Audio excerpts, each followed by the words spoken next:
మసానాం మార్గశీర్షోహం అని చెప్పి కృష్ణుడు చెప్పాడు. అటువంటి మార్గశీర్ష మాసములోనికి మనము ప్రవేశిస్తున్నాం. కార్తీక మాసంలో వ్రతాలు, స్నానాలు అవన్నీ ఆచరించిన తర్వాత మార్గశీర్షంలోకి మనకు వెళ్ళేటప్పటికీ ఇంకొక ముఖ్యమైనటువంటి సంప్రదాయము ఎదురవుతుంది. మృగశిర నక్షత్రంలో చంద్రుడు ఉంటూ ఉండగా పౌర్ణమి వస్తుంది కాబట్టి ఈ మాసానికి మార్గశీర్షము అని చెప్పి పేరు. సాధారణంగా ఈ మార్గశీర్ష మాసములోనే మనము చాంద్రమానము ప్రకారము మార్గశీర్షం అని చెప్పి చెప్పుకుంటున్నాం. సౌరమానము ప్రకారము అంటే సూర్యుడు రాసులలో సంక్రమించేటువంటి, రాసులలో తిరిగేటువంటి విధానమును బట్టి మనము చూసుకున్నప్పుడు సౌరమానము మనకి ఏర్పడుతుంది. సౌరమానము ప్రకారము సూర్యుడు ధనస్సులో సంచరించేటువంటి దినములు ఈ మార్గశీర్ష మాసముతోటి కలుస్తాయి. ఈ ధనుస్సంక్రమణము అనేటువంటిది ఎప్పుడైతే జరుగుతుందో అప్పుడు మనకి చాలా ముఖ్యమైనటువంటి గోదాదేవి యొక్క ఈ తిరుప్పావై పఠించడం అనేటువంటిది, ఆ కాత్యాయని వ్రతము చేయడం అనేటువంటిది ఇదంతా కూడా వస్తుంది. అంచేత ధనుర్మాసం అనేటువంటిది వైష్ణవులకు చాలా ముఖ్యమైనటువంటి మాసము. ఇక మార్గశీర్షముగా మనము చెప్పుకున్నప్పుడు ఈ మార్గశీర్షముగా కూడా మనకిది చాలా ముఖ్యమైనటువంటిది. ఇందులో వచ్చేటువంటి ఏకాదశి నాడు మనకి గీతా జయంతి అనేటువంటిది వస్తుంది. పౌర్ణిమ నాడు ఈ దత్తాత్రేయుని యొక్క జయంతి వస్తుంది. ఇటువంటివన్నీ కూడా చాలా ముఖ్యమైనటువంటి పండుగలు ఇందులో మనకి వస్తాయి. ఈ సుబ్రహ్మణ్యేశ్వరుని యొక్క షష్ఠి అనేటువంటిది కూడా మనకి ఈ మాసంలోనే మనకి కలుస్తుంది. ఇందులో మనము ఈ ధనుస్సంక్రమణము అనేటువంటి దాని గురించి కొద్దిగా చెప్పుకుందాం. జ్యోతిష్ శాస్త్రంలో ధనురాశికి చాలా ప్రాముఖ్యము ఉన్నది. ఇది 9వ రాశి అవడంతో ధర్మము, గురువు మొదలైనటువంటి విషయాలని ఇది మనకి సూచిస్తుంది. కాబట్టి మనకు భాగ్యము కింద లెక్క. కాబట్టి ఈ రాశిలో సూర్యుడు తిరుగుతున్నటువంటి దినములు ఏవైతే ఉంటాయో అవి మానవాళికి అందరికీ కూడా చాలా ముఖ్యమైనటువంటి దినముల కింద లెక్క. పైగా ఈ ధనుస్సంక్రమణం తర్వాత మనకి మకరంలోనికి సూర్యుడు ప్రవేశించడము సంక్రాంతి అని చెప్పి మనకి లెక్క. దాంతో మనకి ఉత్తరాయణము ప్రారంభమవుతుంది. ఇప్పుడు మనము దక్షిణాయనము యొక్క చిట్ట చివరి అంకములో మనము ఉన్నాం. ఉత్తరాయణం అనేటువంటిది ఒక రకంగా మనము చెప్పాలంటే దేవతలకి పగటి సమయము కింద లెక్క. దక్షిణాయనం అనేటువంటిది రాత్రి సమయము కింద లెక్క. ఈ ధనుర్మాసం అనేటువంటిది ఏం సూచిస్తుంది అంటే రాత్రి గడిచిపోయి పగలు వచ్చేటువంటి ఆ ఉషస్సునకు పూర్వం ఉండేటువంటి బ్రాహ్మీ సమయం ఏదైతే ఉంటుందో దాన్ని మనకి సంవత్సరములో ఉండేటువంటి బ్రాహ్మీ సమయం కింద మనము చెప్పుకోవచ్చు. అంటే సంవత్సరం అనేటువంటి దాన్ని మనము తీసుకుంటే దాంట్లో మనకి ఉత్తరాయణపు 6 నెలలు దేవతలకు పగల కింద, దక్షిణాయనపు 6 నెలలు దేవతలకు రాత్రి కింద, వాళ్ళకి ఒక రోజు కింద లెక్క. దేవమానము ప్రకారము మానవుల యొక్క ఒక సంవత్సరము దేవతలకు ఒక దినము కింద లెక్క.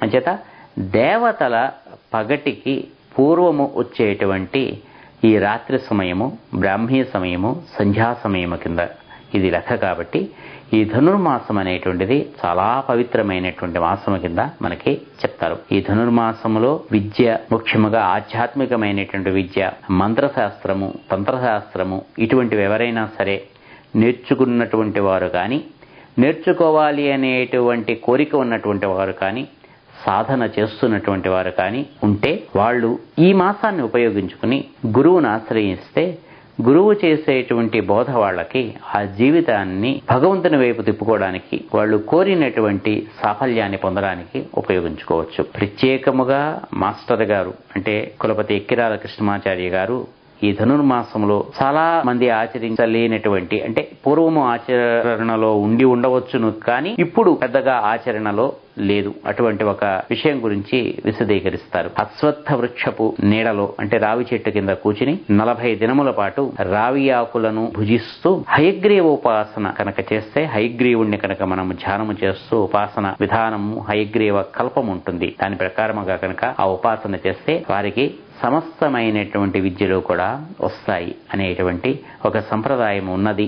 ఈ మాసమునకు అది ప్రత్యేకత అని చెప్పి ఆయన చెప్పడం జరిగింది. ఇటువంటి హయగ్రీవ ఉపాసన చేసేటువంటి వారికి, దత్త సాంప్రదాయంలో దత్తుని యొక్క ఉపాసన చేసేటువంటి వారికి ఈ ధనుర్మాసము చాలా ముఖ్యమైనటువంటిది. మనకి రామాయణంలో ఎలాగైతే సీత రాముని గురించి విరహము చెంది రామునిలో మళ్ళీ ఎప్పుడు రాముని కలుసుకుంటానా అని చెప్పి ఆమె ఎదురు చూసిందో, అలాగే భక్తురాలుగా గోద ఆ భగవంతునిలో, కృష్ణునిలో తను ఎప్పుడు ఐక్యము చెందుతానా అని చెప్పి ఎదురు చూసింది. అటువంటి గోదాదేవి చేసినటువంటి వ్రతము 30 దినముల పాటు తన స్నేహితురాళ్ళందరినీ కూడా తెల్లవారుఝామునే లేపి వాళ్ళందరితోటి కాలువ దగ్గరికి వెళ్లి అక్కడ స్నానము చేసి కాత్యాయని దేవికి పూజ చేయడము అనేటువంటిది ఈ గోదా వ్రతము, ఈ ధనుర్మాసములో చేసేటువంటి తిరుప్పావ యొక్క పఠనము అనేటువంటిది. ఆమె అప్పుడు పాడినటువంటి పాటలు లేక పద్యములకే పాసురములు అని చెప్పి పేరు. అవి 30 ఉన్నాయి. ప్రతిదినము కూడా ఈ 30 పాసురములను పఠిస్తూ ఈ తిరుప్పావై పఠనం అనేటువంటిది చేస్తూ ధనుర్మాస వ్రతము చేయడం అనేటువంటి ఒక పద్ధతి ఉన్నది. లేదా ప్రతిదినము ఒక్కొక్క పాసురాన్ని మనం చదువుకుంటూ మామూలుగా మనం పూజ చేసుకోవడము. అంటే అనుష్ఠాన ప్రక్రియ అనేటువంటిది వైష్ణవులైనటువంటి వాళ్ళైతే చాలా నిష్ఠతోటి మొత్తము తిరుప్పావై అంతా కూడా పఠనం చేస్తారు.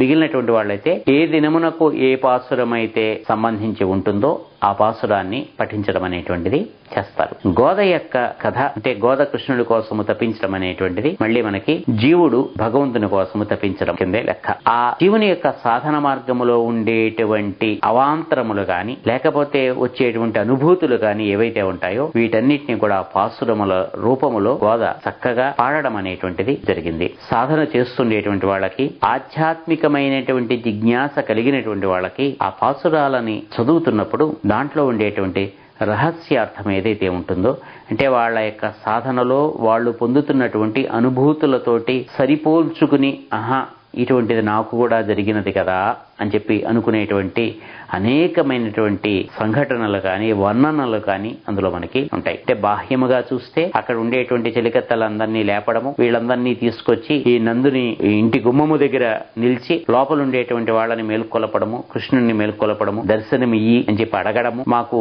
మా కోరిక తీర్చు అని చెప్పి చెప్పడము. అయితే వీటన్నిటిలోనూ వాడు కోరుకున్నటువంటి కోరిక ఏమిటంటే అత్యంత ఉత్తమమైనటువంటి మోక్షము అనేటువంటిది. కృష్ణునితోటి ఐక్యము అంటే అది మోక్షము అని చెప్పి లెక్క. అంటే మనకు భగవంతునికి తేడా లేనటువంటి ఒక స్థితిని మనం ఎప్పుడైతే పొందుతామో దానికే ముక్తి, మోక్షము అని చెప్పి పేరు. అంతే తప్పిస్తే మిగిలినటువంటి సంసారాన్ని అంతటినీ కూడా విడిచిపెట్టేసి మనము మోక్షము సాధించుతాము అని అనుకోవడం అనేటువంటిది పొరపాటు.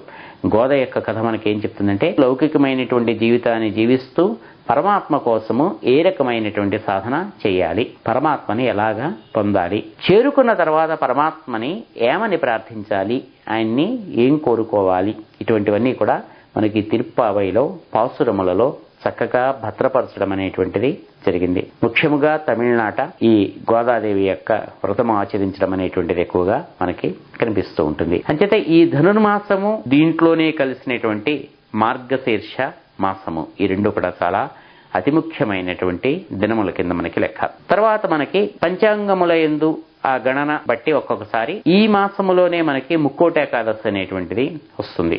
ఒక్కొక్కసారి పుష్యము మాసము ఈ ధనుర్మాసము కలయిక అనేటువంటిది కనుక కలిగితే మనకి తర్వాత మాసంలో వస్తుంది.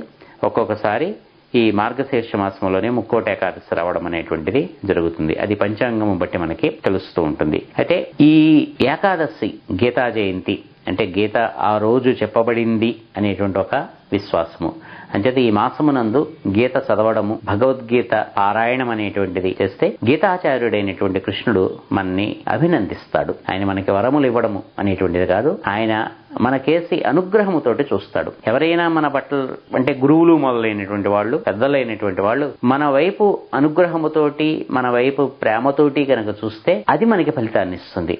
మనకు కావలసినటువంటిది ఇది అని వాళ్ళ దగ్గర మనం చేయి సాచి అడిగితే అదే వస్తుంది.